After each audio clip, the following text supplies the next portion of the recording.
Josh Becker. I am a co-founder and general partner of New Cycle Capital. Tell us a little bit about New Cycle Capital. Sure, New Cycle, my partner and I both came out of the traditional venture capital business with top-tier Silicon Valley funds. And we really saw an opportunity to create great businesses that were going to leverage a core social mission as a core competitive advantage. And we saw the opportunity we saw lots of entrepreneurs, great entrepreneurs, who wanted to create these kinds of businesses. Entrepreneurs who could be doing another tech company, who said, hey, I really care about energy, I care about inner cities, I care about the population. I want to create a business that is going to have a strong social mission. And I believe it's going to be a fantastic business, really because of the social mission, not in spite of it. And we wanted to create a venture capital firm to serve those entrepreneurs. Why now? Now's a perfect time. I mean, this whole notion is really kind of permeating our culture in a way that it hadn't previously. And all you have to do is watch TV. You see Toyota, you see even GM now, you see every car company, you see IBM, and they're all talking about the social aspects of the product. They're talking about their gas mileage. They're talking about how they save their clients money. Their analysis saves clients money. Why are they doing that? They're doing it because they think it's going to help them win business. They think that these factors sell. They think this is what consumers want. So we're really filling a need. Really, I see us as creating businesses that entrepreneurs want to build and that consumers want, and we're really providing the capital. Our background is we're venture capitalists. What we know how to do is we know how to help people grow great businesses. I mean, that's what we've been doing for the last 10, 12 years, is working with startups, helping them build advisory boards, helping them build teams, helping them navigate the various rounds of capital so that they grow from being just a great idea to a very impactful, scalable business. Now, do you believe in the concept of the double bottom line or the triple bottom line? I mean, yes and no. I mean, of course we do. I mean, ultimately, why am I? I'm also partly doing this because it's fun, right? It's a better way to live and creating these kinds of businesses that you just feel great about. So, on the other hand, I want to make sure when we talk about double bottom line and triple bottom line, that we don't forget the first bottom line. I mean, we're all about creating businesses that are going to be great businesses, and they're going to be profitable businesses, and we're all about generating top quartile venture capital returns, and we believe that we can do that. And hey, look at our initial deals. We're up 4x on one deal, almost 4x on one deal. We'll be up almost 7x on another deal. Hey, those are great numbers. So our fund is really. It's we approach it from the standpoint of making money, but we're also doing it because we believe that we can have a very positive social impact, obviously, in these businesses that we're funding. Now, you made a very interesting point on the panel. I'm going to date myself here, but I've been involved with the environmental community for close to 30 years now. And one of the things I've observed is that there's a lot of this kind of people start bad-mouthing each other, even though very broadly they're all working towards the same general mission. Do you think it's important that the people who are working in this field find ways to build each other up? Absolutely, and that's, as you said, that's the point I made on the panel. I wrote myself a big note there at the end because it just something I felt strongly about, and there was a perfect opportunity to bring it up. So I did. Yeah, I mean, I don't know what that is. I don't know. I'm not going to psychologically answer why. Historically, this may or may not have happened. But the bottom line is absolutely we need to build each other up because we need to build a much bigger ecosystem, and we need to have many more funds if we're going to have close to the kind of impact that we all want to have. So, arguing why one fund's not as good as another fund in terms of social impact, or one company's not as good as another company.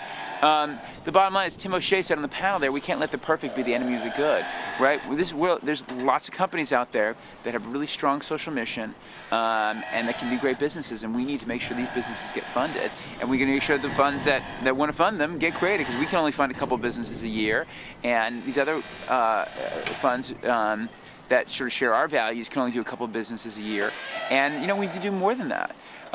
So just one, take one example is carbon offsets, and carbon offsets.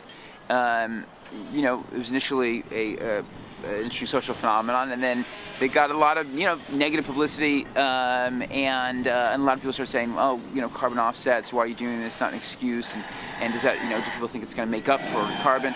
Anyway, bottom line is now a lot less people buy carbon offsets, but the same people who are not buying carbon offsets, unfortunately, are not doing that much more than to also then change their lives. So carbon offsets were always just a step on the way. We're never the full answer, but the fact that people are not buying carbon offsets is not a good thing, because those offices, did go out and provide a lot of value.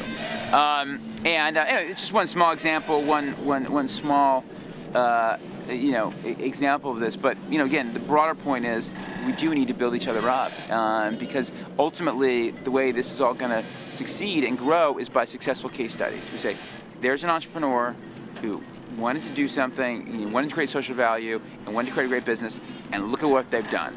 They took the company public, and look what good they accomplished. It's at the end of the day, people can't argue with that. People cannot argue with success. So we need to create those examples, get them out there. The more they are, the more people are going to take notice. Now, you mentioned that you can only do a few deals a year, and most of the other firms are in the same position. What's it going to take to increase by an order of magnitude the flow of capital into this arena? Yeah. Well, what it's going to take is ultimately some of the big institutions getting involved. If you look at who funds venture capital, and if you go to walk up and down Sand Hill Road, it's about 99% institutional. Okay, most of them don't want private individual money, because private individuals get divorced. Things happen to private individuals that don't happen to large institutions generally. Large institutions are going to keep their commitments, and that's what you need for 10-year funds.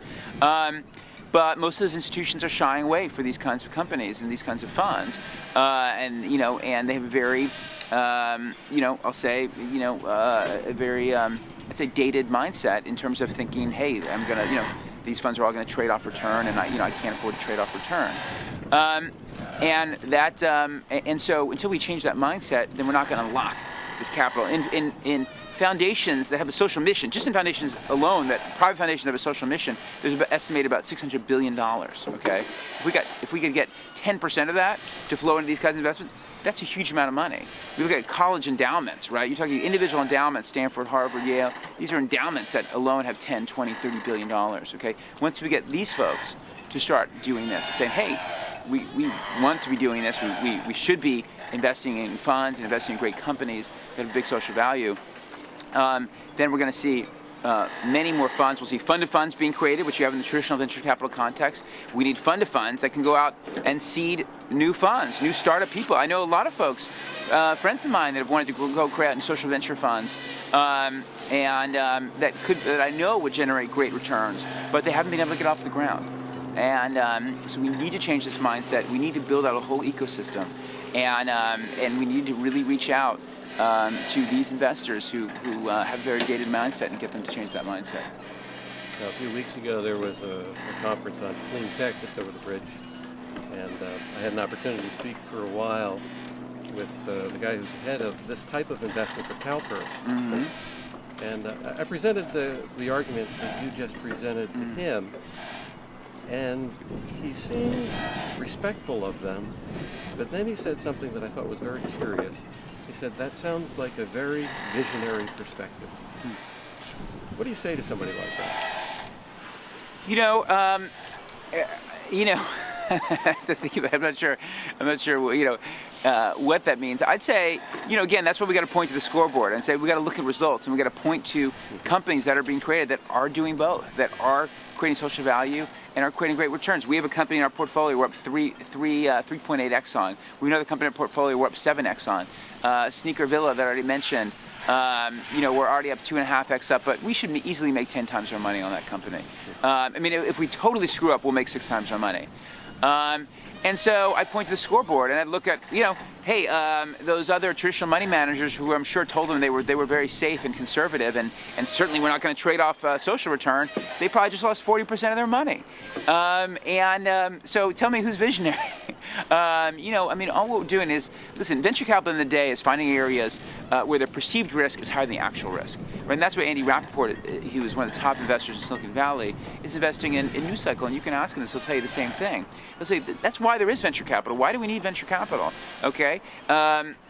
You know, if someone has a great semiconductor idea, won't it get funded? No, it won't get funded. That's, I mean, you know, it won't get funded by individuals or other institutions. That's why venture capital was created, to take areas where the perceived risk is high, but believe the actual risk is lower.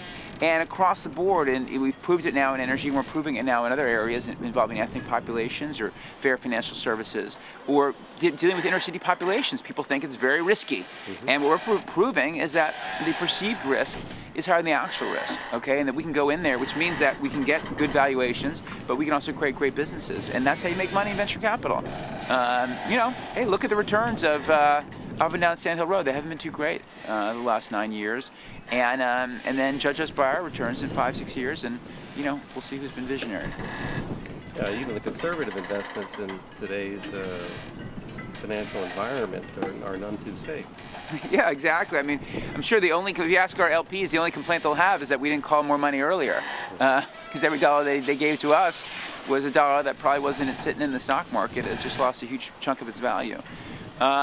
So, I mean, listen, there's going to be bumps. You know, the stock market's going to go up, the stock market's going to go down. But ultimately, again, we're investing in, this is about creating very sound businesses, investing in great entrepreneurs. At the end of the day, it's all about the entrepreneurs. So it's all about finding great entrepreneurs who are leveraging, you know, a core social mission, whether it be an environment or around energy. And listen, I mean, ultimately, one thing I didn't talk about at the panel is building great ventures, building great startups is all about the people. I mean, so I mentioned entrepreneurs, yes, but then you have to be able to recruit great people. And every one of our companies, we've recruited much better talent than we could normally at that stage of the company. And if you ask people why, they say, I want to help change the world. Positive Energy, we recruited a guy who was a classmate of mine at Stanford Business School. He'd been at Capital One 10 years. And he said, I like Capital One, they treat me well, but I didn't feel like I'm exactly changing the world. And now he's at Positive Energy, which company signed up 8 utilities, $4 million in book value in the first year. It's all about working with utilities to take over the utility bill and turn it really into a marketing document for energy efficiency. You know, it's looking like it's going to be a really outstanding business with a big social impact. You know, Terrapass recruited the CEO of Expedia, phenomenal guy, put in $1 million, you know, significant amount of his own money into the deal because he believed in it. And across the board, you know, Seeker Villa, we recruited, you know, a guy been the Walmart Employee of the Year. He ran $1 billion for Walmart, and he came to a $20 million retailer because he believed in the social mission. You know, you can't argue. You know, it's all about, you know, once you get great people, you're going to create a great company. Well, that's a positive note to end on. Thank you very much for your time. Okay, thank you.